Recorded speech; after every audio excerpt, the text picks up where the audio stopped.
Big welcome to the Young Hearts Run Free podcast. James, how are you doing this evening? Good, thank you very much. Yeah. Thank you very much for joining us. We were just commenting it's raining up in Perthshire and much the same where you are in the world, which is where? Yeah. I'm in Dalbeattie in the southwest of Scotland, in Dumfries and Galloway, which is one of the lesser known parts of Scotland, I think it's fair to say. It shouldn't be, but we're not here to do a Visit Scotland No, advertisement. But anyway, I agree with you entirely. I spent some time down there recently and it was tremendous. Didn't you just drive through there? Stop. no, yeah, feed the midges. They're getting further south, those midges.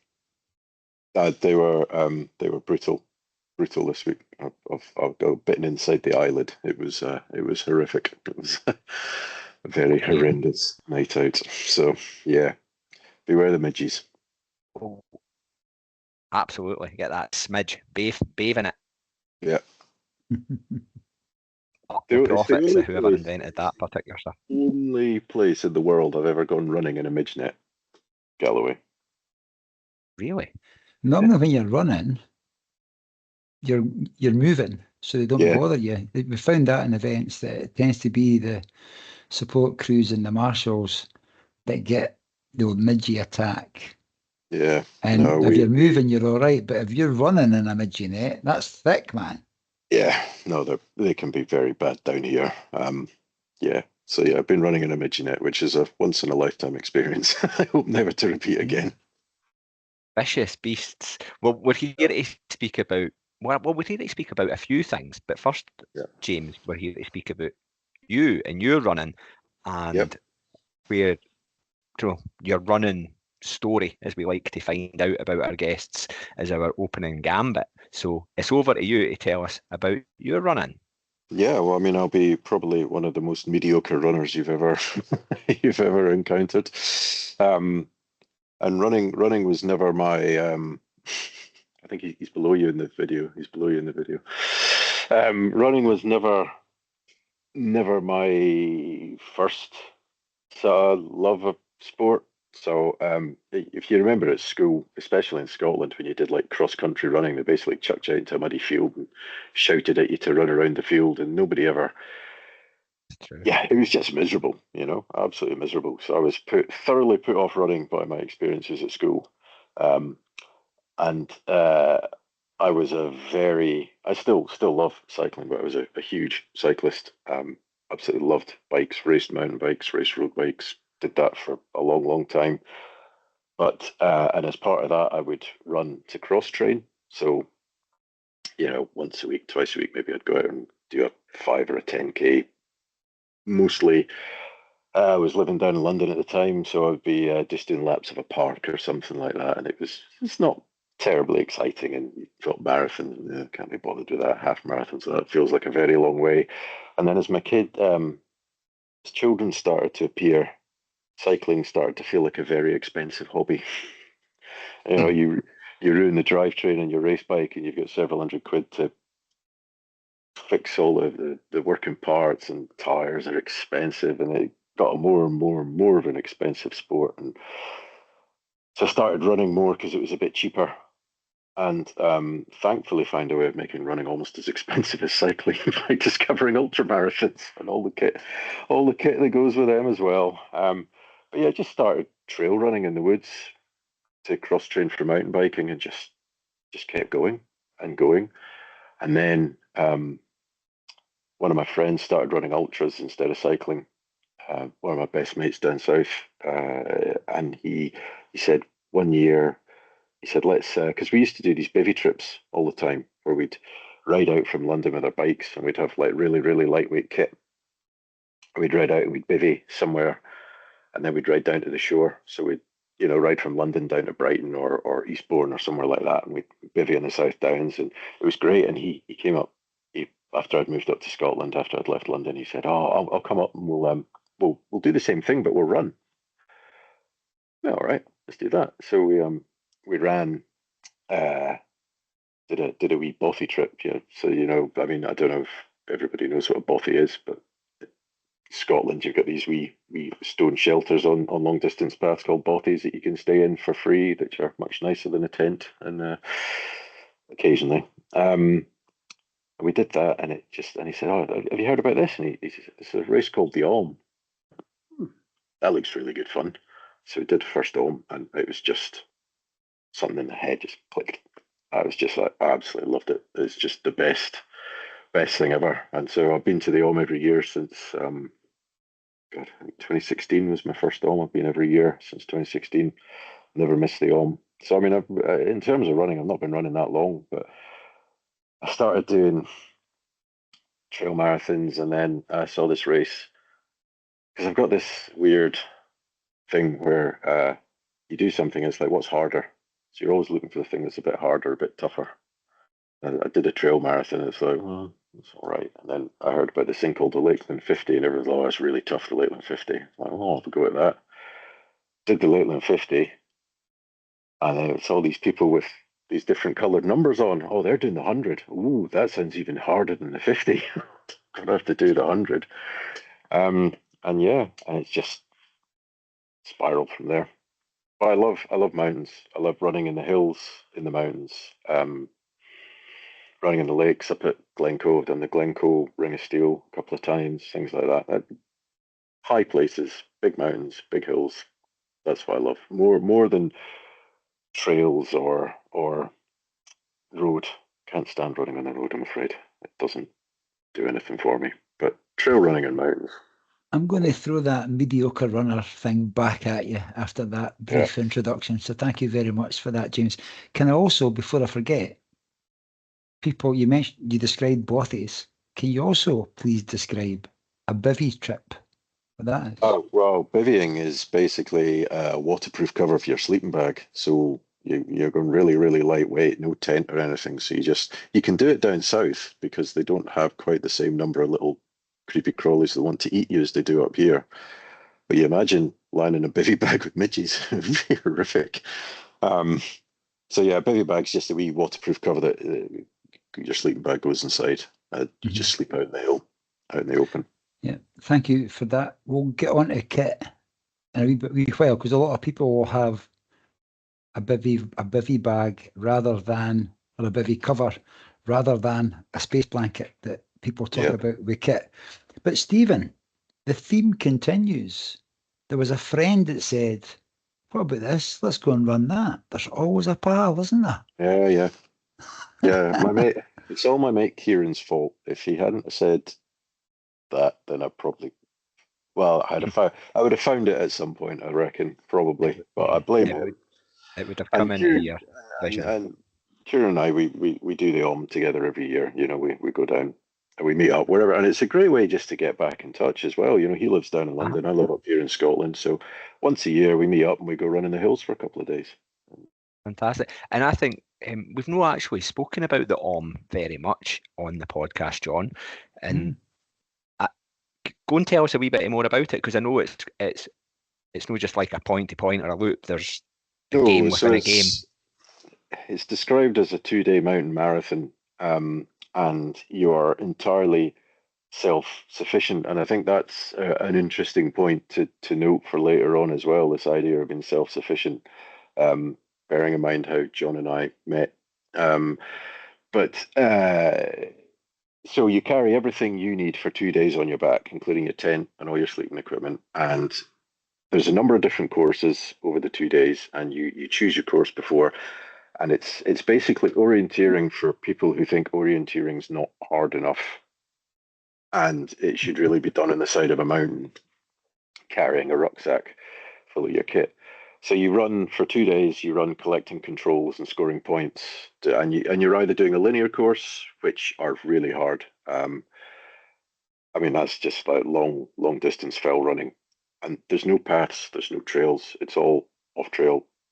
And you're hunting for these controls. So you've got to be a good navigator. You've got to have good hillcraft. You've got to know what you're about and be safe in the hills. You're relying on your buddy for 2 days. And there's a linear courses, which is, you know, a series of controls in a big long line that everyone follows. Or you do score courses where you get a map and there's a whole number of controls, and over the course of the day, you have to score as many points as you can visiting those controls. And we normally do the medium score, which is just hard enough to still be fun, if that makes sense. But the brilliant thing about the OM is you don't need to be, a real kick-ass hardcore fell runner. You can put as much or as little into the day as you want. So you can choose the short score and just bimble around for a few hours, or you can do the long score and have a long day out. It doesn't matter how many controls you bag, unless you want to win it. You can just it's just the atmosphere and the camaraderie out there is brilliant. And that's something going from cycling to trail running, especially ultras and the more off-road events, the atmosphere and the camaraderie when you're out there is just brilliant. Like everybody's looking out for everybody. Everybody's in the same boat. Everybody's in the same place. People are struggling. People are helping each other. It's just brilliant, and it's some really welcoming place to be. And I think there's a lot of people go to these events and stand there and think, oh, I don't know if I belong here. I don't know if I'm a very good runner. I don't know if I'm good enough to. But the moment you get out there on that course, you find somebody who's running the same race as you, and you start chatting, and you just make friends. And my kids always say when I go down to the Lakeland race, oh, what friend are you going to make this time? There's always, yeah, well, you always meet somebody and get on. And everybody, yeah. I mean, like road racing was a totally different. Road racing was just full of characters. Must not swear too much. Very diplomatic, very diplomatic. The OM is on this year, 26th and 27th of October. The original mountain marathon. It's in Scotland this year. Yeah, they announced where it is because they keep the location under wraps. Yeah, they do. I think so that you don't wreck it. I'm assuming. Well, I mean, so the first time I did the OM, it was in Glentrool in the Galloway Hills, and those are my hills. I grew up around here. My grandfather was a scout leader in these hills. My father was a forester in these hills. I'm a forester in these hills. I know these hills like the back of my hand, and I got my arse handed to me on a plate day one of the OM. So,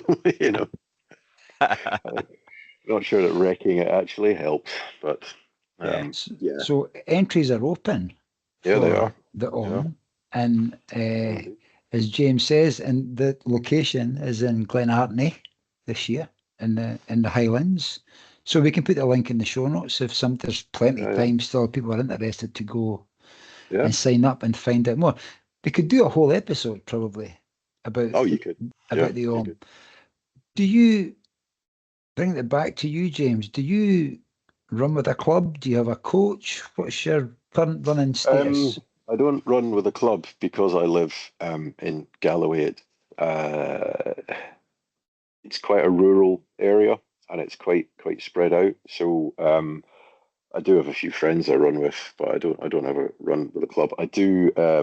Once I took the step up to 100-mile races, I did get a coach. So I work with Sarah McCormick of Missing Link Coaching, and she's just brilliant. I can't praise her highly enough. She's been absolutely exceptional over the past few years, dealing with everything that trying to do these events throws at you. And you'll know from DNFing at the 100 this year, it's not just the physically preparing yourself, it's the mental preparation, and then it's the aftermath as well when it doesn't quite go your way, and when your training's not going well. It's just having somebody to talk to and bounce ideas off, and I was going to say that it's not just about running. It's almost like a life coach at the same time because it's so much more. Yeah, she's just been.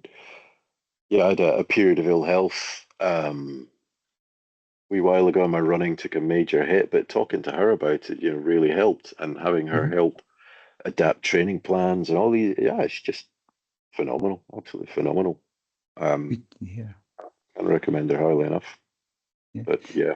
And is Sarah a one-person show? Is Missing Link, or has they got an array of coaches? So Sarah McCormick's a world champion hill runner, and her partner's Paul Tierney, who you might have heard of, Wainwright record holder and all, but just makes running long distances look far too easy.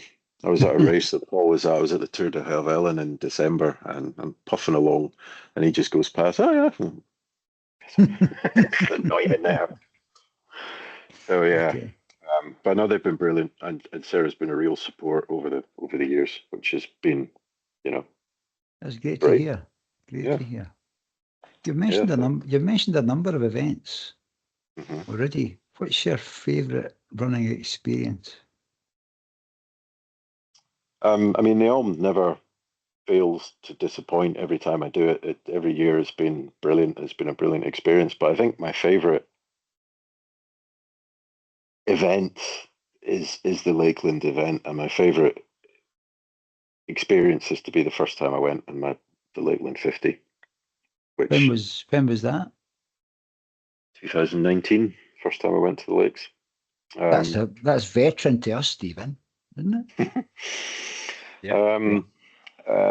So yeah, I mean, and I wasn't working with Sarah at that point. I was there on my own as I can't even, I mean, I'd seen it somewhere, I read about it somewhere and thought that looks quite hard. I'm going to do that. And the idea of 100 miles seemed insane, but 50 miles felt doable. So I went and did the 50, and I had absolutely no preconceptions about it whatsoever. Like, just no idea about what it was going to be like.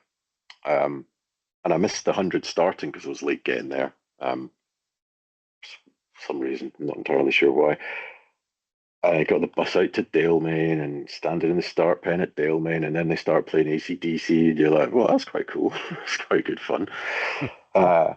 And then they do. I mean, the first 10K of that it's just rubbish. Like doing that lap of the sodding estate, you're like, what is this? What it's going to be like the whole way? Oh, this is. Oh, I'm not sure I want to do this. But then once you get out into the hills and you start moving through the hills, it's just brilliant. I mean, it was hard, but I was having a really good time, and I rang my wife coming through Ambleside, just after I'd gone through Ambleside, and she said, I was actually getting really worried about you because you just sounded like you're having far too much fun for somebody who was trying to run 50 miles, but I was just buzzing. I was just having a great time. I really enjoyed it. Not sure why, because it hurt like hell, but yeah, I had a good time. Really, really enjoyed it, and saw all these people with the different coloured numbers in the back. I think they were red that year or something. Saw all these people red numbers in the back and thought the 100, oh, no, 50's enough for me. Definitely 50's enough for me. Got to the finish and somehow set a qualifying time, and I don't know how I did it either. But I set a qualifying time for the 100 and across the finish line. And I remember one of the ladies at the finish was like, oh, we'll see you next year for the 100. Oh, no chance. No, I'm done. No, God, no, 50's enough for me. I'm not doing that. And then obviously the 48-hour rule, which I wasn't aware of, but found myself signed up for the 100 after that. And that was it. And I have not finished the 100 yet. So I have entered almost every year, and I have failed to start twice, and I've DNF'd twice. So, yeah. Brilliant. Well, it's good that your favourite event is one I want to speak a bit more about. Stephen, sorry, I interrupted. Oh, you're in good company. With the DNFing down there. Very good company, in fact. So you've still got that nut to crack, I'm sure that. Yes. Yeah. And I mean, the first time I actually took the start, I wasn't in the best shape. I'd been ill. It wasn't going that well, training wise. It was going okay, but mentally, I don't think I was ready for it, which I think's a huge part of that race. That's that distance. Because fitness only takes you so far, doesn't it? And then it's about mentally fighting through. And I will say I've never DNF'd because I've given up. Because I'm a stubborn bugger and I don't like quitting. So I'll I've never DNF from that. I DNF'd the first time because I got timed out at Houghton, because I didn't really have a strategy or a great plan. I just thought it's like any ultra marathon: start slow, get slower. The Lakeland 100's not like that, though, is it? You got to start fast. You actually really got to run the first 3 checkpoints. And I was just like, la la la la la. I got to the first checkpoint. They're like, right, you've got like 15 minutes. So, what? It's the first checkpoint. What are you talking about? And then I don't know how I missed it. I don't know how I missed it, but suddenly I was chasing checkpoints, and it was just too hard to do that. And I was really, really chasing checkpoints, and my feet were destroyed, absolutely destroyed. And I was coming down towards Houghton, and I saw this big marquee in a field. Checkpoint. Charged up to the checkpoint, opened the gate, and realised it was a garden party. There was all these people celebrating somebody's birthday, and I just like, oh, whoops, shit. And by that point, I was really, really tight, and I missed it by about 30 seconds or something like that. But to be honest, it was probably a blessing, because when I took my shoes off, my feet were shredded. There was nothing left of them. So, and as we spoke about a number of people, that's not a bad place to get back to Coniston from. How it's 3 hours. Did it? 3 hours, because they bloody picked up every. God, we went into.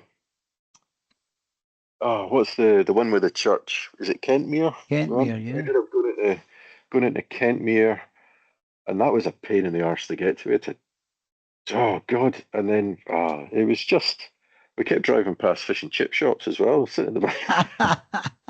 Now, you know what though? You mentioned 2019 was your first go at it. Yeah.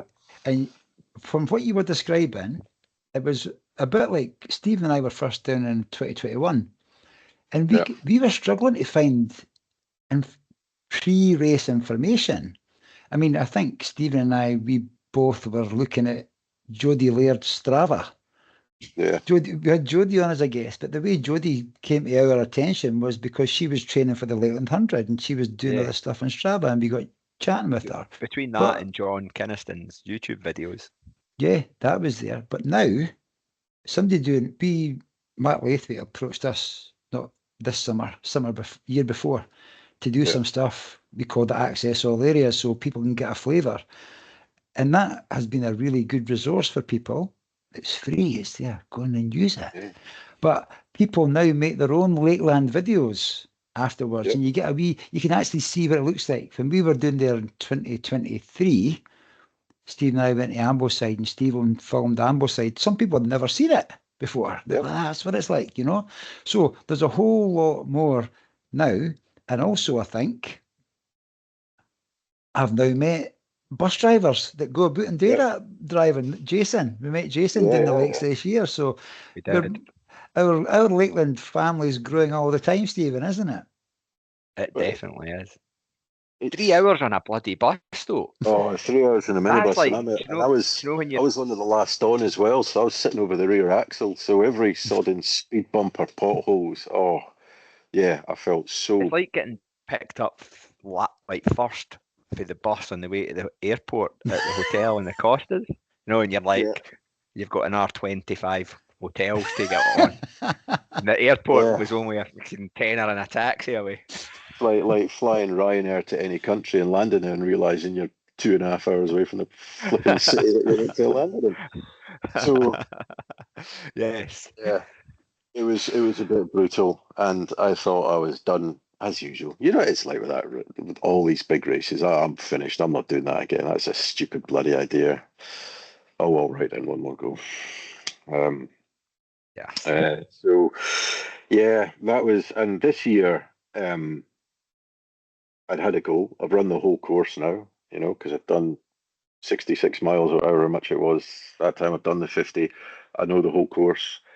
I knew what I was looking out for. I knew my strategy. I knew my pacing. I was very well prepared, very well fueled. Training has gone really, really well. In a really good place this year. And I think personally, long races are about experience more than anything else. You know, it's real. I think I would say it was really hard to do them. You got to be pretty special to just get out of bed one day and decide you're going to run an ultra marathon and just smash it. I think you need to build experience. You need to build the strength in your joints and your muscle, the muscle memory for doing it. It takes a long time to build that up. A lot of consistency. So taking a number of years to actually finish it is probably no bad thing, if I'm being nice to myself. I mean, I'm seriously pissed off with myself. You're a nice guy. You're a nice guy. But you're right, Pissed though, off with James. myself It's like about it. that what you've just said there. We do tend to normalise ultra running, because of the part of it's that camaraderie and those friends that we make and stuff like that. And we're all out running, for 5-hour training runs and stuff like that. And it's like, wait a minute, it's far from normal. It's just no. And it's a half marathon is a short run, and everyone else is like, "What? You did a half marathon as a short run?" Well, yeah, it's not a long run, is it? It's only 20 odd K. I mean, why would that be a long run? Yeah, so it's all relative to where somebody is in their upward trajectory or whatever, that it becomes normal at some point in time. But yeah, this whole thing that we put our bodies through, and having the experience and the mental fortitude as well to know that at some point it's going to be a bit shit, isn't it? Really, and you're going to really hate it, and you're going to hate everything about it, but it's going to get better, and it's not giving up and not letting that get to you when you just think, I want to stop. The next checkpoint, I want to sit down, curl up, and just make all this go away. It's been able to push through that and keep going. And that's where the experience bit comes in. Yeah. Isn't it? It and that building resilience. Yeah. Let's speak about your Lakeland experience this year. Yeah, well, like I said, training was going very well. Yeah, standing at Coniston, standing at the school at the start line. They played AC/DC again. Yeah, they do. How was James Anderson feeling at 2 minutes to 6 on the Friday night? Nervous. You're always nervous, aren't you? Because there's a lot can go wrong. I mean, I'd made the start, which is great, because making the start's quite hard when you put yourself through that much in training. I mean, both my ankles hurt a lot these days. I've rolled them so many times. My right knee gets a bit sore sometimes. So I was nervous because I'd had COVID a couple of weeks before as well. And whilst I got over it very quickly and tested negative very quickly, I had this little lingering cough that was being a bit of a swine. So I wasn't quite sure how that was going to go. And you just don't know. Even if you've run that course many, many times, you just don't know how it's going to go, do you? You don't really know what's going to happen until you start. And I really didn't know how I was going to feel. But as it turned out, I actually felt quite good. I went up the first climb and thought, I feel all right, actually. Once it started. And I mean, my wife and kids were waiting. And I was busy this year. It was really busy, I thought. Much, much busier than the last time I took the start. And the crowds at the start were tremendous. And it was really noisy as well. There's a lot of people. And I was trying to spot them at first, but then I was just like, nah, I'm not going to have a chance. So I just zoned out and focused on what I was doing. And they said, you looked very determined. You went past very focused. Because you want to be,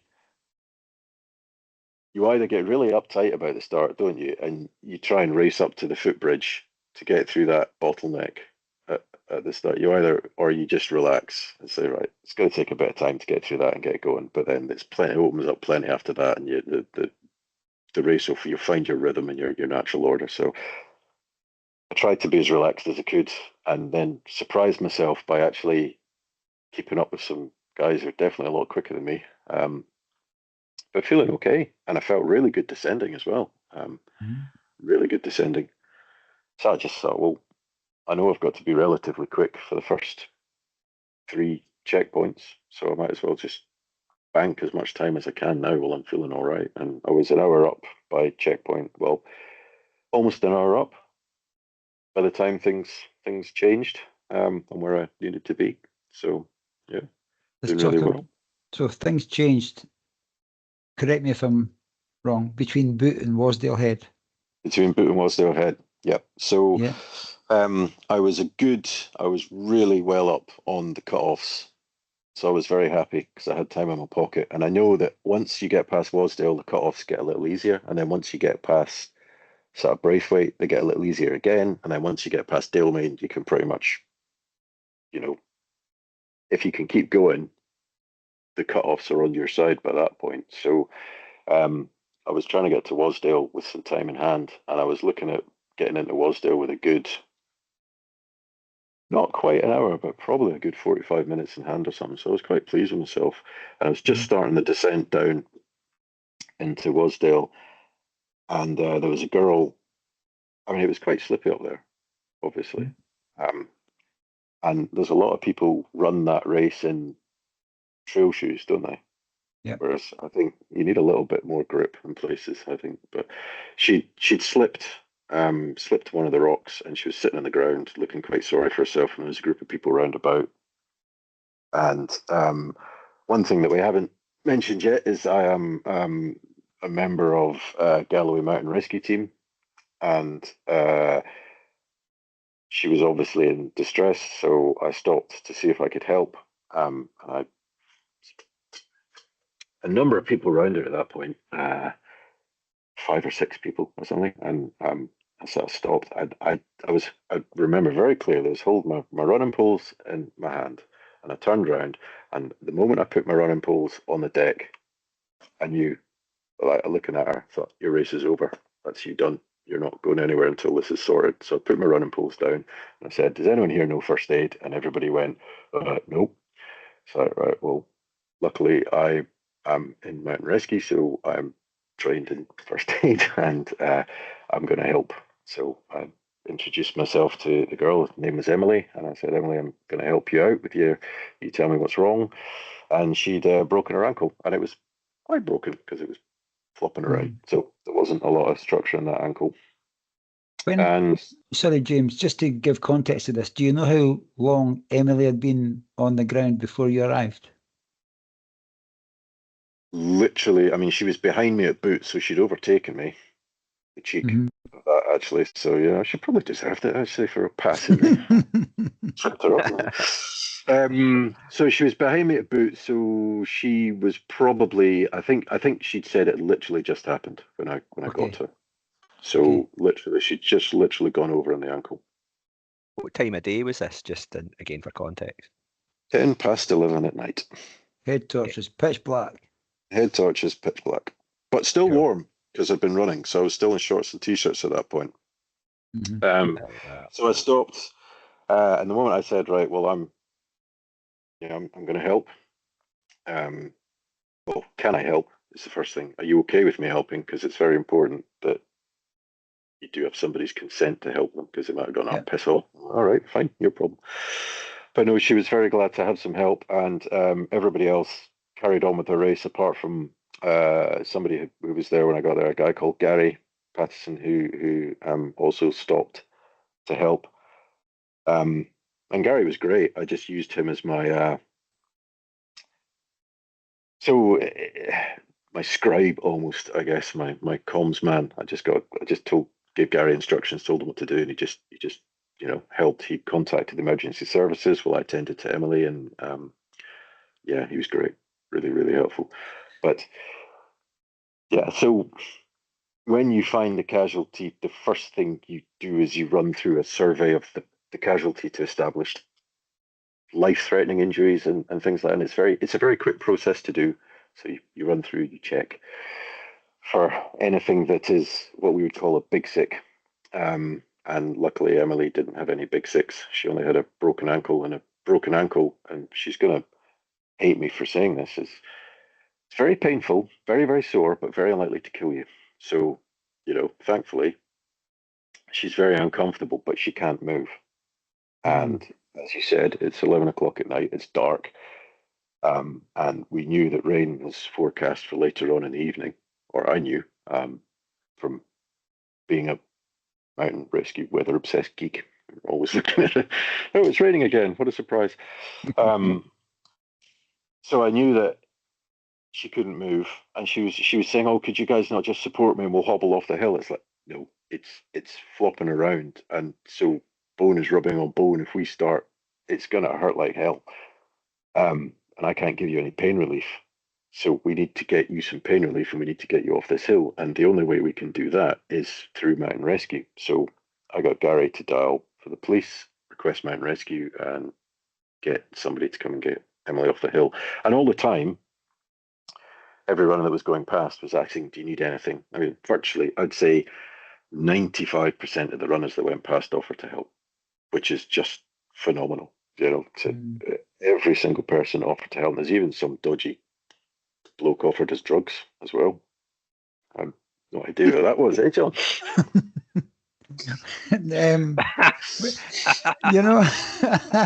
But it's reassuring though. People, one of the things that Mark Laythwaite says in the briefing, look after each other, and that was, and fair play to you and Gary. Speaking to you and Gary back in the Marquee in Coniston at God knows what time, 8 o'clock in the morning or something like that. Something like that, yeah. Gary pretty much said to me, I just did what I was told. You know, as you say, you were taking control of the situation. And I think when I was with Wendy Fraser and Joe, when you pal Joe going past there at the time, and we stopped with a word, but it was quite, I'm one of these people, you don't need a crowd, right? People are in control. It was obvious to me, you and Gary were in control of that situation. The last thing you want is people butting in and creating a crowd and making people feel uncomfortable. Emily, who I never knew her name then, Emily seemed very quiet. Maybe she's in a bit of trauma, obviously. But where I want to go with this is people, myself included, have moaned is probably too strong a word, but questioned, why have I got all this bloody kit in my bag? Right? The only thing I've probably taken out most of the time is my cup and my rainproof jacket, my waterproof jacket. That's God has looked after me. I mean, I've not needed anything else. Some people don't believe in God, but the universe has looked after you, right?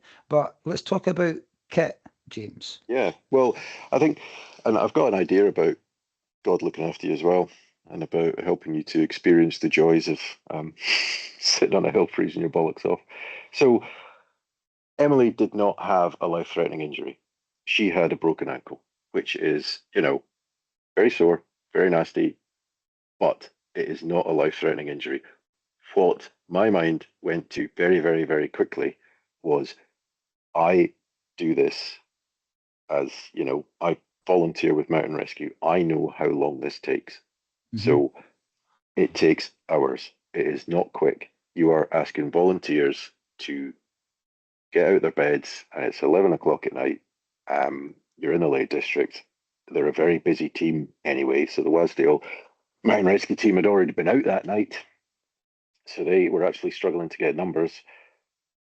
And you're asking these people to get out their beds and come to you. So it takes time.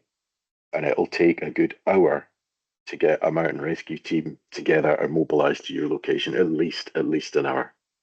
And then they've got to get up the hill to you, package up the casualty and get them off the hill. So I knew it was going to take a long time. And I knew that the thing that Emily was at risk of wasn't her broken ankle, but was exposure, because she was in shock. And it was very evident she was in shock. So I needed to get her warm and comfortable as I could, as fast as possible. So I gave her a couple of paracetamol, which is, a bit like taking a knife to a gunfight. might have helped slightly, but it's all I had. And then I concentrated on getting her warm, and me and Gary as well, because I had my hierarchy: Emily, Gary, me. And then somewhat incredulously later on, the race paramedic got to us, and I added him to my list of people to look after, which is a bit silly. But so I was really worried about keeping Emily warm. So I went into my kit bag and I pulled out. I always carry. So I carry. I had a bivy bag, an emergency bivy bag, like one of those orange Sol ones. I had extra warm layers. I had spare socks. Warm feet are always a pleasant thing to have. Gloves, hat, and I had a warm layer of my full waterproofs. So that was over the emergency kit that was already listed. And the warm layer I had an Om core hoodie. I don't know if you've ever seen those. It's like an open weave sort of fleece. Very, very, very light. Packs down to nothing, but very, very warm. When it's underneath a wind shell or something, it's very, very warm. I also had a windproof layer as well. So I got Emily into the core hoodie to keep her warm, and then just put everything else she had on over her and got her into a bivy bag to try and keep her warm. But trying to get somebody with a broken ankle into a bivy bag is actually quite difficult.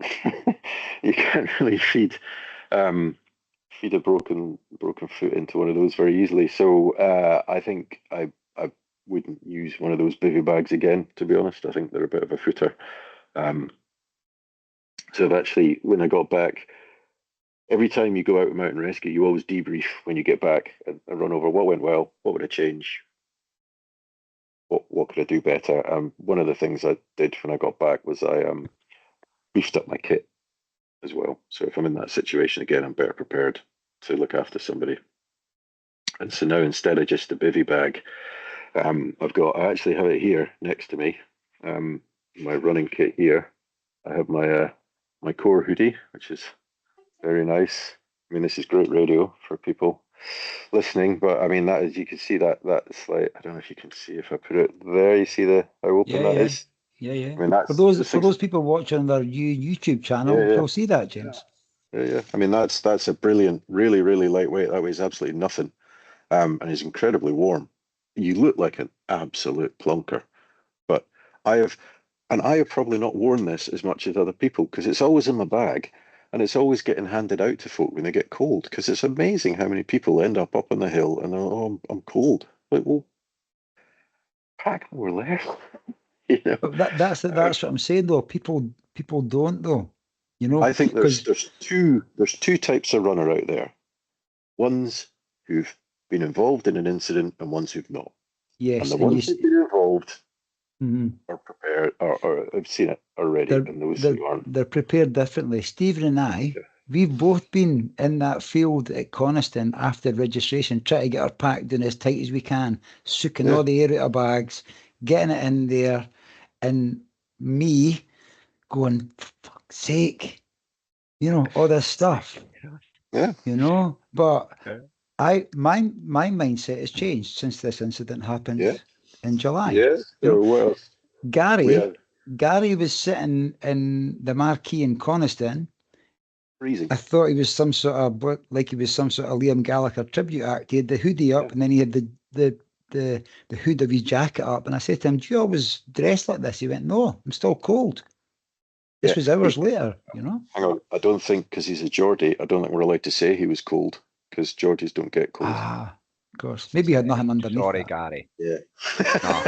No, he wasn't cold at all. He was merely demonstrating the correct procedure for warming yourself should you have been on the hill and got yourself cold. But Gary himself was definitely not cold.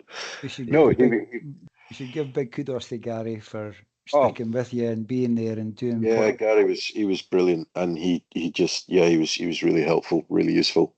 But the thing is, you run and you're sweating and you've burnt a lot of energy, so you know your body isn't generating as much heat as you think, and you stop and you cool down so fast. I mean, the first thing I did before, I checked Emily over, and then the first thing I did was chuck a layer on so I could keep warm, because I knew I was going to get cold. And it's managing that. And I was just constantly telling Gary, put more layers on, put more layers on. And I just kept trying to keep them all warm. And in the end, the three of us were sat there, and I had Emily sort of snuggled in next to me like that, trying to keep her warm. And the three of us were just sat. Did you still have shorts on, or did you get long breeks on? I'd put my over trousers on over the top of my shorts. And did it rain? Did it rain where you were? Yes. Heavy? Yes, it was Yeah. quite unpleasant. Yeah. Okay. Quite unpleasant. But I could tell Emily was warm inside all the layers that she was inside her bivy bag and stuff, so I was quite happy about that. And yeah, so we were sitting there quite cold, and we'd managed to get through. So we didn't have great phone signal. Now, one thing you can do is you can register your phone. I don't know if you know about this. You can register your phone to text 999. So if you text register to 999, your phone gets logged in the system, and you will be able to send. In areas where you've got very poor signal, little or no signal, you can send emergency messages to the emergency services by texting 999 once you've registered your phone. So that is definitely something I'd recommend people did. Absolutely. And I'd actually recommend most race organisers put that in their safety notes, their briefing notes, because we had no phone signal where we were sat, so we couldn't call. But Gary had a brand new swanky iPhone. So he had, and the later versions of iPhone have a emergency satellite messaging system on them. So Gary was able to get messages out and get hold of the police to get mountain rescue on the way. And we managed to get hold of the race directors as well. Emily's phone had intermittent signal, so we managed to get hold of them eventually. And they said the race paramedic was on his way up to our location, with some pain relief for Emily, which was great. But what he didn't bring was any hypothermia kits, which would have been really useful. So mountain rescue, if you go fast up to casualties, you take a hypothermia kit and your first aid kit, because the first thing is you got to keep them warm until help gets there. I mean, exposure's the killer. Difference of time. Sorry, no difference of time. Time lapsed since 11 o'clock at night to the paramedic getting there to mountain rescue. 100% sure when the paramedic turned up, but I'm going to say it was about 1:30, 2 o'clock in the morning, something along those lines, by the time he got there. So good 2.5, 3 hours. Yeah, it might have been quicker. I'm not entirely sure, but it felt like a very long time before he got there. And then a guy called Kieran, he was great. He turned up with his pain relief, and he got an IV in, and Emily got some morphine, and then she was feeling very happy. So that was good, but we still were waiting for mountain rescue, and Wasdale couldn't get the numbers because it was their second call out of the night. So they were relying on Furness to come up as well. So Wasdale eventually turned up. There was 4 of them, and they were waiting for Furness to come up with the stretcher. So they set up a bothy shelter around Emily to keep her warmer again, and got her leg in a splint to help keep the pain off, and sat with her until Furness turned up, and then we got her packaged up onto the stretcher, and I helped them with the stretcher carry because they were still low in numbers. So I helped with the stretcher carry, and we got Emily stretchered down off the hill, and we got down to the car park, and I think it was about 4:30, 5 o'clock in the morning by the time she got in the ambulance. So it's a long time. It is a very long time. But when you've And keeping in mind, explained, sorry, go Stephen, go. Not keeping in mind, this is the height of the British summer, really. Yeah, and it's not warm, you know. It's the last weekend in July, you know, and there's no a safe time of the year. That's what. No, there's not. I mean, if you've burnt a lot of energy, your body is going to struggle to keep you warm no matter what, and you're covered in sweat, and you're going to cool very, very quickly, and that's what people don't appreciate is you stop moving, you get cold. I mean, you've all done it at races where you finish the race and you'll be sitting around and you'll start shivering because you know your body's just had enough, and it happens to everybody. You will get cold. So yeah, I mean, and I think I was definitely better than Gary at keeping myself warm, and also I helped with the stretcher carry and stuff, which generates a bit of heat. So It's also not the easiest descent from where you were. No, but the stretcher had skids, so we skidded it across the grass to a point, and then we put it on a wheel, a mountain bike wheel. It goes underneath the stretcher and allows you to roll it down. So got her off the hill. So yeah, it's better than carrying it. I've carried stretchers off hills before. It's not a lot of fun, but the wheels are quite good. Yeah, I mean it's quite slippy as well. The rocks are very slippy, and I think they had quite a number of lower leg injuries this year at the race. Quite a lot of people doing knees and ankles and stuff. So, coming off the hill, did you go to the Wasdale Head checkpoint, or was there because no, you had to cut across a field to go there? Did you go straight down that no, road? we get met at the car. So the car, you go past the car park for the National Trust campsite. Yeah. We get met. That's where the mountain rescue vehicles were. So we stopped there. We got some snacks off the mountain rescue boys, and we waited for the ambulance to turn up. The ambulance took bloody ages. The ambulance was shocking how slow it took, to be honest. But they got there. Emily made sure Emily was packaged up nice and safe in the ambulance, and then we got on the DNF bus and rode back to Coniston, and we got on the bus, and the guy was like, right, it's about an hour and a half. Oh, come on. It's a recurring nightmare on that bus. Oh, come on. So basically, if you ever needed a reason not to DNF at the Lakeland, it's because it takes so fucking long to get back to the bloody Coniston. And you're actually quicker just hoofing it back. I'll just walk, if you don't mind. So yeah, we sat in the bloody bus for an hour and a half and got back to Coniston, very, very wet and conflicting emotions at that point, because it's a big race, it's one of the supposed A races in my calendar, shall we say. I've been focused on this for a number of years and actually felt I was in a really, really good position to finish it this year, finally. But bittersweet is probably the best way of describing it, because Emily must not feel bad about it at all, because I would have done the same for anybody in a heartbeat. I would have stopped for anybody on that hill, and I'm really grateful that I have the training and the knowledge to help somebody in that situation. I would do it again. I do it I train all the time with my team to do the very same thing. It wouldn't be it wasn't a decision I had to make. I knew I was going to stop and help. Yeah, your priorities changed.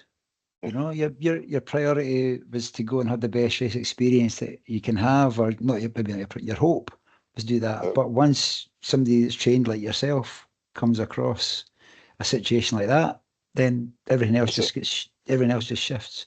Stephen and I took part in a outdoor first aid course November last year. Stephen.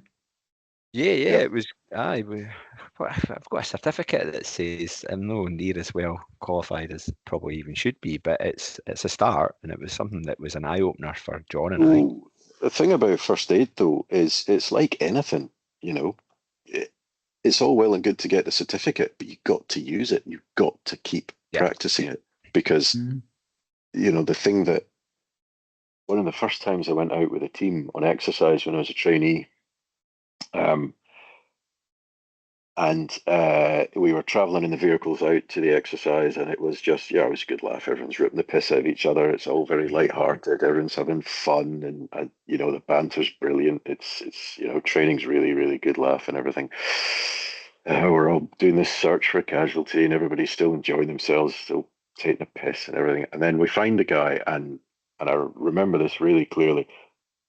It was like that, just this instant switch in mentality in the team, and everybody just suddenly became really professional, really slick, and everybody was just so good at what they were doing. And it was just like, wow, plumber, carpenter, roofer, IT, and all of a sudden they're all just on it, absolutely on it, and doing this job. And the training just kicks in, because we train a lot, and we train the first aid constantly, because you'll do your course, and it's not being disparaging about the course you did or anything like that. You'll do the course, it'll be in your head. You go, I've done first aid, that's brilliant. And then that's the course there, and that's you going away from the course, and that's how much of it you remember. And then Come on, you get James, to he's a break, mate. you get to the point where you need to do something with it, and your confidence isn't there because you've not practiced. Yeah. And yeah, good so shout. you need to keep practicing, and I would recommend refreshing that course as much as you can. I think that, it only lasts so long, doesn't it? For that obvious reason that you do need that refresher. But it is that ability to be able to at least count on some of the recollections from it being better than nothing. Do you know? Like, do I remember get somebody's ass, get something between their ass and the ground. What you're also, I mean, and you're not there to diagnose or anything like that. You're there to stop things getting worse and wait for the professionals to turn up. And that's the same for us. We're not there to, play ER or diagnose an illness or anything like that. And when the paramedics turn up, we will say, we have a suspected. We can't diagnose anything. I'm a bloody forester, for Christ's sake. I'm qualified to diagnose an illness. But what I can do is stop it from getting worse and treat immediately life-threatening injuries to give somebody the best chance possible going forward. And that's what it's about. The first time I heard the term, you've used it tonight, big sick, was on that training course. And that was when the lady, Stephen might remember her name, sorry, it's escaping me just now, but she said, Nikki, when you use that term, you don't want to hear that term, big sick. Nope. And so thank you for using that earlier on. It gave me context about what you were doing.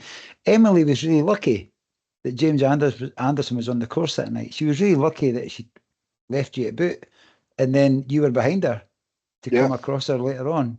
So if she hadn't been so greedy about beating me to Wasdale, you'd be sitting there with a bloody medal.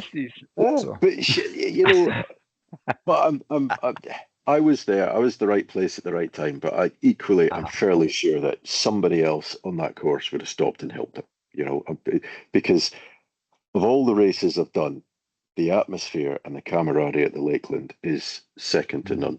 I think I was just talking to somebody and I said, and I don't know where I heard this, but I'm sure somebody said it's like Glastonbury for runners, for trail runners. It's like this. Is that your phrase? That was that drug guy said that. I'm sure a number of, I can't claim that as my own, but I'll take it.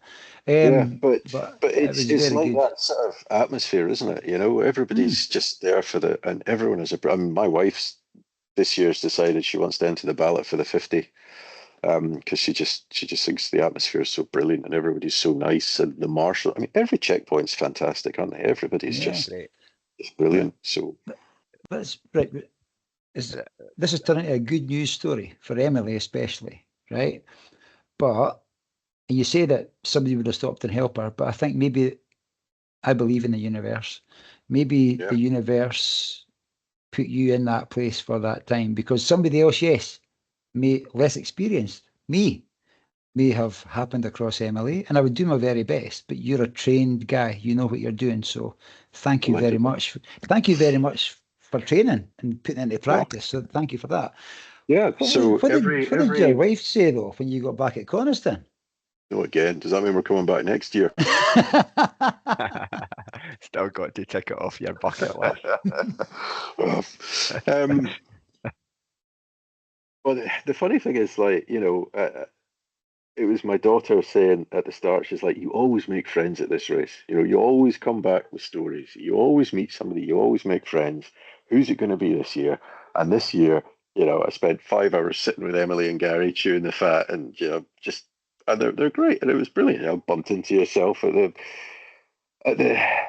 Coniston, sitting at the table of gloom as we all contemplated yet another year without a medal, and it was just everybody is just. It almost feels like there's no egos in that race. Genuinely feels like there's no egos there. Everybody's just really, really so supportive of everybody, and it's not like other races have been at where there has been a bit of that. Oh, I'm a faster runner, get out my way type thing. Generally, the Lakeland race just doesn't have that sort of atmosphere about it. And yeah, it was very. I was in the right place at the right time. What was the rest of your weekend like? From say 9 o'clock Saturday morning, let's go for there. Well, Gary and I sat around and drank coffee and ate a slightly disappointing sausage in a bun, I would say. I think. And then I went off, went back to the tent, found my family because they have a weekend camping while I'm out running. And promptly fell asleep. It was great company. And then we just hung out for the day. It was very hot back at the campsite for a lot of the day. I went and spoke to some of the people there and said, look, I'm here for the whole weekend. I got nothing else to do. Do you need any help? But they didn't need any help anywhere, or I would have marshaled or done something, but there was nothing for me to do. So hung out with the kids. Don't really remember what we did, to be honest. I was quite tired. And then, yeah, we just hung out, watched, and then it was quite, I'm not going to lie, and I don't want Emily at all to feel bad about it in any way, but it's quite hard sitting there listening to all the cheers throughout the evening as all the other runners come in, and you're sitting there going, didn't make it again. I mean, that's a little difficult. Get that. Yeah. So, yeah, we just hung out, and then we went home early on Sunday before the prize giving, which is a shame because apparently we would have got upgraded to the VIP area in the prize giving. We got free drinks and free snacks, and my kids were gutted to find out they'd missed out on free food. So I bet. But also at the prize giving, I think it was automatic entry into next year for. Yeah, so we go again. Unfortunately, I'm doing the Spine MRT challenge in June. So 6 weeks later, we'll be at the lakes. So, yeah. And the Spine MRT challenge, remind me what distance that is, James? So myself and a number of my teammates are going to do the southern leg, which is 108 miles. Okay. So, yes. So you say you and your mates, is that a teammates. Relay, or are you all doing that? No, we're all doing it. Yeah, there's 4 of us so far entered. We're trying to bully a 5th into it right now, because I think there's 1 space left for it or something. So Mountain Rescue get a subsidised entry into that race, which is great. So so to say thanks for all our, the hours we volunteer, we get to go beat ourselves up for slightly less money than other people would pay. It also means that there's plenty of expertise on the course, isn't there? Yeah. That's you can leave it to somebody else next time. Well, we were talking about this. So there's a couple of guys in the team and we do a lot of running together. We did a lot of ultra talk and stuff, and we organise a race in Galloway, the Bruce's Crown race with Nicky Spinks. And so we've got a bit of running sort of. We do a lot of running chat and stuff, and do some running. There's a wee group of us in the team that go running together and things. And we decided we ran the first Bruce's Crown this year, and we all marshalled and sort of organised the race. And so we spent several hours sat out in the hill in some of the worst weather. I think Galloway decided to throw at anybody. I think it was Storm Emma or Kathleen or something like that. One of the named storms.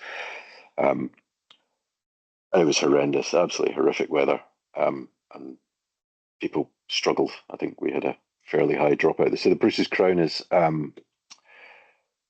40 something ish miles ish. There are checkpoints that you must visit, but the route between these checkpoints is kind of up to yourself. Okay. It's like a hill runners type. Yeah, you got to be able to navigate. You got to be very self-reliant, and you have 24 hours in which to complete it. And I don't know how much climbing there is. estimates vary from between like 4,500 meters to 8,000 meters, depending on who you The ask. estimate. Yeah, That's a wide depending on whose estimate, isn't it? Garmin you believe, you know. Yes. Aye. Yeah, who's But having done the hamming it up the most? yeah, who almost died, and there was one girl came down to one of the checkpoints, and so I don't know if you've ever been running in Galloway, but if you've been up in the Galloway Hills, you know that they're quite inhospitable. Mm-hmm. It's some of the roughest terrain you'll ever. I mean, I'm going to make this race sound amazing. It's some of the roughest terrain you will ever encounter in your life, and it's some of the hardest navigation. The terrain is abysmal. The weather is horrendous. I mean, the Galloway Hills are the military do a lot of special forces training down here, a lot of military exercises because it's so bloody hard. So naturally, when Nikki Spinks said she was looking to put this race on, we were like, yeah, that's a great idea. We'd love to help. And we marshalled it this year, but we think we've got a good enough setup that we can enter our own team next year. So I think there'll be a Galloway Mountain Rescue Team running the event, and as part of that, the four of us that are going to enter the team have also decided we'll do the Spine Challenger as well, because it's the 50th anniversary of Galloway Mountain Rescue next year. So we're doing some daft fundraising. We did the Ring of Fire, which is basically the Bruce's Crown. It's like a local hill round. We did that this year, which turned into a major epic on the hills with lots of knees getting bandaged and things like that. But yeah, you know your description of the race. People going, yeah, that's the one for me, because there's some crazy folk out there. But you know, the attractive. even more terrifying thing about it, though, is it's really, really, really hard. Like, really hard. I mean, it's properly tough terrain. Every time, there was one girl running down through the tussocks. She got to the checkpoint, and she just went, I've had it with all this boggy hay, which we thought was the best description of tussocks ever. Boggy hay. Boggy And hay. it's energy sapping, it's really uneven, it's really rough. And then there's folk that run it in phenomenally quick times, just monstrously fast, and you just don't know how they do it, you know? So the Bruce's Crown race is taking place next year. I checked, the 4th of April. Yeah, 4th of April, I believe. That's when it'll be penciled in for. Entries are open already on SI entries, I think. Or not SI entries. Is it SI or is it reserve space? SI entries, yeah. There you go. Shows how much Or I know indeed, about. if you want to find out more about the course, you just email Nikki. Yeah. On Nikki at brucescrown.co.uk. Yeah. There's quite an active Facebook page as well. Nikki posts on there quite a lot, and and it's one of those ones, and I think that's one of the interesting things about what happened in the lakes and about runners in general. There's there's road runners who, frankly, shouldn't go out into the hills because they'll get eaten by something and it'd be terrible. There's trail runners who have a little bit of hill experience, but they're trail runners. So, and you see a lot of that at something like the Lakeland race as well. And they're the guys that are sitting there going, well, why have you got this mandatory kit? I'll be fine. I'm running fast. I don't want to carry all this stuff. And then you've got the fell runners. And the fell runners are the ones who are likely to pull stuff out their bag to help people because they're out in environments where you need to be a bit more self-sufficient and a bit more aware of the risks of what you're doing because it could go wrong. And if it does go wrong, it's a long time till someone gets you. Talking about kit and moving away from mountain rescue kit, talking about running kit. Yeah. What's James Anderson's favourite piece of running kit? See, I knew you were going to ask this, so I had a good think about it. It's quite a tough question because my wife will tell you I'm a geek. I'm a kit geek. Love kit. But always looking for a bit of kit that will make something better, make something bit more comfortable. I got a new running pack for the 100 this year, a Patagonia. I think Patagonia running kit's phenomenal stuff. Really, really good stuff. And I've got a couple of bits of Patagonia kit that are probably top on my list right now. I've got an Airshed Pro pullover or something they call it, which is like a Really, really. Because the thing about running in Scotland is it's always wet. You know, I mean, maybe not so much in the east, Berkshire way, perhaps, but in Galloway, the humidity is always very, very high. It's always wet. So running, it's never, and it's never quite cold enough. I mean, I hate running in waterproofs. I get too hot. So something like the Airshed is a really lightweight, breathable windproof. So it just takes the chill off and lets you keep a wee bit warmer, which I really like. Because a full waterproof is always too heavy. Even when it's raining, you're going to get wet anyway with sweat. So, but I got a Patagonia Slope Runner pack, and it's really simple. Doesn't have loads of pockets for you to forget where you put stuff, and it sits really high on your back, like much higher than a sort of Salomon vest or an Innovate vest, and that it's just really comfy. It was absolutely brilliant, a phenomenal thing. So really, really, really rate that. But yeah, I mean, God, I've also got a Vega running cap that I've had for years and is looking absolutely minging these days and tattered and frayed yet. And I just wear that all the time. Absolutely love that cap. Mine's just new. Yeah, I've got a couple, but the first one I bought is the best one, and it's looking a little bit tatty these days. But that's better. Yeah, weathered. You mentioned earlier as well about I want to talk about kit, about the shoes, and you mentioned about trail shoes. What shoes were you wearing on the 100? La Sportiva Mutants. So they're a wee bit more aggressive than there's a lot of folk in Hawkers and stuff like that, but the Mutants have got more grip. Hawkers were the most popular shoe I've seen. Yeah, and they just don't have the grip, I think. Yeah, well, you mentioned that about people wearing like trail shoes but they weren't grippy enough. The conditions underfoot were shite. Yeah, they were. Yeah, they were like that. And a what? So does the La Sportiva Mutants have a better grip, a better lug? Yeah, they're a bit more aggressive, but they're really comfy as well. I think Sabrine Vergeo, she did her Wainwright's round in a pair of Mutants, I believe. Okay. So you can run quite a long distance in them. They're not advertised as an ultra shoe, but they've got a lot more grip. They're really stable when you're descending on technical terrain, and you can still plod along in the road, finding them on those little sections that link it. So yeah, I'd wear them again. I was very happy with them. I wore Hawkers the year. La Sportiva Mutant. I was going to say La Sportiva. Are they full size uppers? Oh God, yeah. Oh, aye, at least. It's always one question when we're speaking about trainers. It's almost like, all right, I'm usually 10.5. Yeah. So I take a 11.5, 46 and 2/3 or something silly like that in Innovate shoes, and for the last Sportivas, I'm in a 47.5 for sure. So definitely. Just that European, right? Hawker, I find the same.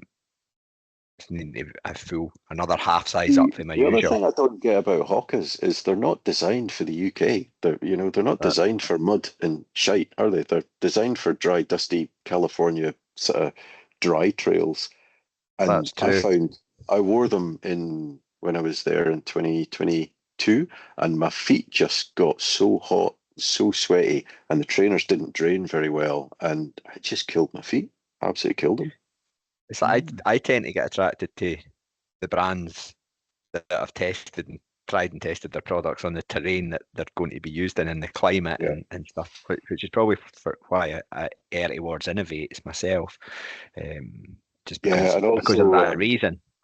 Sarah is an Innovate athlete, so she's always recommending Innovate shoes because those are the ones she knows very well. But they've certainly got a few new shoes that look quite. I've got to stop buying shoes. No, there's a shoes do you need? Like you started off saying about cycling being expensive. It's like I've got an arsenal of shoes here. Although I'd see, and I got really sick with cycling where it's like 250 quid for a pair of clipless cycling shoes. And it's like, pretty expensive for a pair. And now there's running shoes. Like I was marshalling at the race across Scotland last weekend. Yeah. You know, the GB Ultras thing. Yeah. And one of the guys came through, the guy that was leading the race at the point came through the checkpoint and disappeared off out again really fast. And one of the other guys at the checkpoint was like, do you know how much his shoes are? 300 odd quid. 300 quid. He's running them through the Southern Upland Way peat bogs. Bloody hell, hope they weren't white. But, What did he go on? Salmons or something? Noran or something like that. Like, Oh, that's Killian Journeys. yeah, is it? Normal. Is it no, yeah. I was at one of the years I was at the Ring of Steel Sky race. Killian was there, and he did a little presentation the night before, him and Emily Forsberg, and I sort of stood there looking at him. I was like, I could pick you both up in one hand. You're flipping tiny, half my size. And then he was in the same races. He was doing the Ring of Steel on the Saturday, and he was doing the Skyline on the Sunday. And of course, being Killian Jornet, he won them both. But I got to the first checkpoint at the Ring of Steel, and one of the guys went, "Oh, Killian's just won." Yeah, brilliant. You didn't get good value for money at all. You want to get your good value for money out there. Yeah, by going really slow. Yeah, that's it.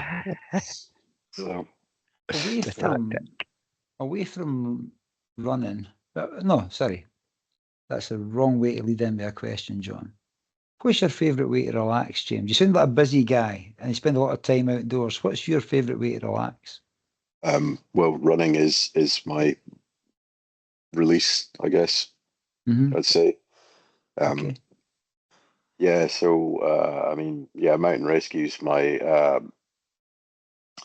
You know, when you're younger and folks say, "Did you know what do you want to do when you grow up?" And I'm still waiting to figure that one out. I think, but mountain rescue's been, volunteering with mountain rescue's been just one of the best things I've ever done. You know, the people, the training, everything about that. So, and it does keep you very, very busy. But yeah, I mean, but I like being busy. That's why I went to the marshals at the Lakeland and said, "Is there anything I can do? Because I can't just sit around and do nothing all day long. I'm just not wired that way. I'm rubbish at doing nothing. My wife gets really upset. Can't do beach holidays. Shall we sit and read a book? No, I just got to be away doing something." So we go on holiday to Tyree every year. I don't know if you know Tyree at all, but it's an island off the west coast of Scotland, and it's got one hill called Ben Heinish, which is, barely 100 meters tall. And I was training for the Lakeland race. My training plan's got 1,000 meters of climb in your long run. So it's like, oh, fuck's sake. Up and down Ben Heinish all bloody day while they're on the beach. Brilliant. No, I'm not very good at sitting still. So I've got two German pointers sitting in the house somewhere. Thankfully, not on my lap while we do this. And we run together. I go out run with my dogs. They train with me for every race I do. So that's what I do to relax. Take the boys out, go for a run. Awesome. When I get time. We have two big questions left, Stevie boy. We do have two very important questions. What the first one is on me, actually, and it's a entry into the Young Hearts Run Free Dialect Dictionary, a word or phrase from where you're from, something that's a bit unique. James. So it's Galloway and it's raining again, and I think the Scots have got 1,001 ways of talking about rain and shite weather, and smur is a great word for describing the rain, isn't it? I don't know if you've heard that one before, but a smur of rain when it's that kind of only fine drizzly sort of shit that just gets everything wet. Yeah, no matter what you do, you're going to get wet, and it's just hanging there as well. Like, it's not pounding in. It's just everything's just bloody wet, and a smur, that kind of rain. Small rain particles that are just pass very through numerous. Yeah. I think the only time that I've heard that used, or actually, it's for hill runner friends. Yeah. Can I check? Figure. Is it Smur with an I or Smur with a U? I think it's Smur with a U, I believe. Smur. Okay. That's how I would say Smur. it. It is now. But yeah, I mean, that's Yeah. It's Cool. it's far more than light drizzle. yeah. It's more than But, drizzle. I mean, But you get right wet with it. aye, Yeah. Why? 100%. wet Yeah. rain. Yeah. Horrible Okay. wet rain. It's that right wet rain. Yeah. Smart. So it's like 80% of the time where you are. Smurville. Smart. Yeah. It's Galloway Hills are like must be one of the most moist hill ranges in the UK. We're one of the wettest parts of the UK. Yeah. Yeah. It's yeah. I mean, yeah. Very A wet. wonderful place to visit, as we said at the outset. I mean, it's beautiful, and it's people go past it, but there is some fantastic running here, some fantastic running, some beautiful hills, and some proper wilderness. You know, you can get out there and you will not see another soul, which is, you know, if you have an accident, it will take us a very long time to get to you, but we will come. Just be sitting there for a long time. Yeah. So make sure you're wrapped up. So rewind back, dear listener, to that essential kit bit, but you're going to go running in the Galloway Hills. And the grass will always be green in Galloway because of that Smur. So that's it. Thanks, that's James. a good thing. Final question, a musical one. We are on. So, is it Volume 8, Stephen? Volume 8, available on Spotify. Available on Spotify. And then all good record shops. What track would James Anderson like to share with the Young Hearts Run Free listeners? I was talking to my wife about this as well, because I knew you were going to ask this one too. And I thought, I'm going to have to think about this. It needs to be a really cool track. And he said, yeah. And I love music. I absolutely love music. My wife and I, you know, we still go to gigs and go see new bands and stuff like that. Music's hugely important. And for the Lakeland 50, my wife made me a playlist. And it's brilliant, mate. A playlist of tunes to keep you going, keep you, you know, motivated. She called it the Mr. Motivator playlist. And she's also got a sense of humour, my wife, because I'm running along and I'm never gonna. And this piece of music, it just popped into my head, and it popped into my head because you know when you get a song stuck in your head at a race, you know. And I don't listen to music when I run. Mostly because I'm with my dogs and I'm too busy shouting at them. But I don't tend to listen to music when I run. So, but sometimes you get, you know, I did a 100-mile bike race and I had the theme for In the Night Garden stuck in my head for 100 miles because my daughter had just been born and we'd been watching shite on the TV and it's oh god, yeah, that sort of thing happens all the time. But I was running. Yeah, earworm to hell. And so she made me this playlist, and I'm running along, and every Saturday it's, you know, tunes to keep you going, Guns N' Roses and stuff like that, and, you know, Scottish bands like Mogwai. I like running to Mogwai or listening to Mogwai when I'm doing treadmill or something like that. And yeah, it's all great. And then I'm running up to Chapel Style, and it's pitch black, and I'm running up the side of that river, and it's absolutely pitch black. And Genesis comes on the playlist. I don't like Genesis. What's she doing?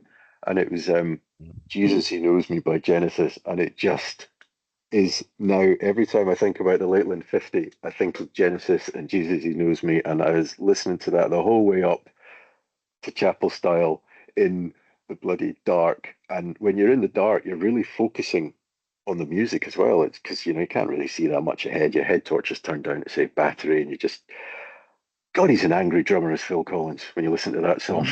He's a very angry drummer. And it's one of Genesis more rock and roll. That era of Genesis, rock and roll type tune, up tempo, good beat to it.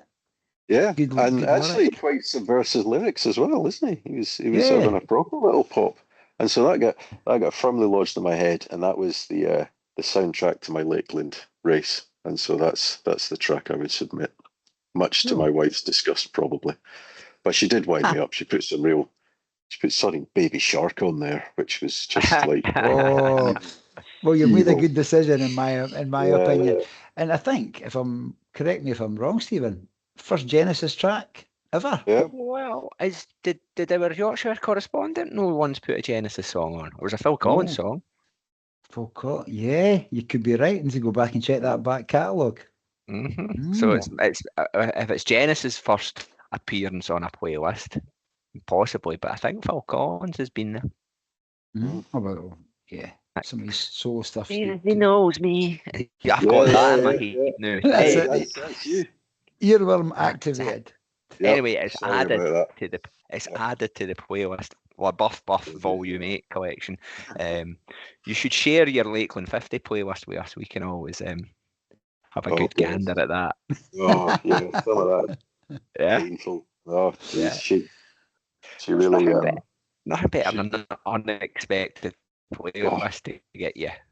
I had new earphones in as well, so I didn't. They were like these wireless Samsung things, and you had to tap it to skip a track. And I was like, oh god. Yeah. James, listen, I don't know if we've said this yet, but on behalf of everybody that's out there running, thank you for Mountain Rescue, from the Galloway Mountain Rescue to, you've mentioned Wasdale, you mentioned Furness, but the whole of the UK. Thank you for doing what you do, man. Honestly, you're keeping people safe and going out in all weathers. Horrendous weather's much worse, I'm sure, than what happened in July.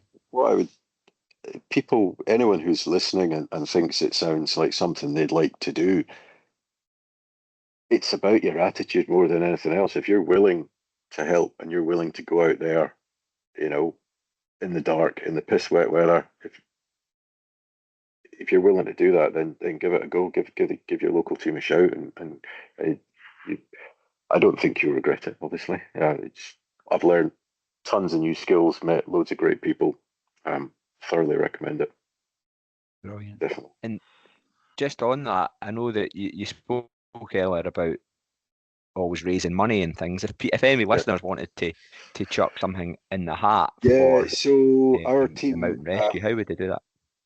So Scottish Mountain Rescue is so all mountain rescues are run as charities, staffed by volunteers. So every single member of our team is a volunteer. It costs roughly £60,000 a year to keep the team running. Just for maintenance, for vehicles and kit. I mean, the kit that we get issued is quite substantial. All that's paid for through donations and charity. You can donate directly to Scottish Mountain Rescue, or you can donate to your local team. Galloway Mountain Rescue, we have a Facebook page. Or our website, which is, if you just Google Galloway Mountain Rescue, you'll find our website easy enough. And on there's a link to a PayPal page where you can donate to the team. Most local teams will have exactly the same setup where you can donate directly to the team. There is always fundraising. There's always ways you can raise money. If you want to raise money for Scottish Mountain Rescue, there's whole loads of fundraising things you can do. So yeah, but it's all appreciated. Every penny that the team gets goes into keeping the team running and training the team. And the training that you get is phenomenal from Scottish Mountain Rescue and the team. It's just phenomenal training. So yeah. We'll pop those links on the show notes so anybody listening afterwards who there's an underappreciation, I think, that there's this service that we can, if the scenario and the situation that arises, that we can have this thing. It's huge, really. Yeah, and you're welcome to come down and visit the base and meet the team and anytime. It's always keen to do things like that. What kind of biscuits you got in your barrel? Depends if you're a VIP or not. When Nicky Spinks comes round, we get out the chocolate gingers, but when well, they Borders ones. Yeah, nice Borders ones. Yeah, tempted now. Yeah, could do real coffee as well. Really nice. Well, just the way to finish up, and that's the first we've really mentioned food. This is a record.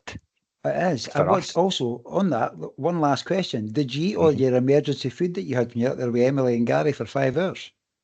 No, I didn't. I did because I still had all my race food because I hadn't really got through much of that. By that point, I was still well stocked, so I had plenty of food in my bag. You could do that in the bus on the way back. You had an hour and a half. You could have sat and scanned that in the way back in the bus. So But you know what it's like when you stop running, all of a sudden the idea of eating another bloody flapjack just fills you with dread, doesn't it? Yes, there's a time and a place. Yeah, real food by that point. Definitely. Right. Well, James, it's been an absolute honour to get to speak to you. And John's already said it, but on behalf of everybody running at the lakes and stuff like that Emily and especially, I'm sure, having that guardian angel almost watching over her. A big thank you for the part that you played on that day. It wasn't the weekend that you dreamt about. But we'll conclude this story next year, I feel, John. Yeah, and you know what? I've met lots of great people, and it didn't go the way I thought it would. But like you said, John, things happen for a reason, and tis what it is, and I would do it all again. So yeah, no regrets. Hugh Genesis.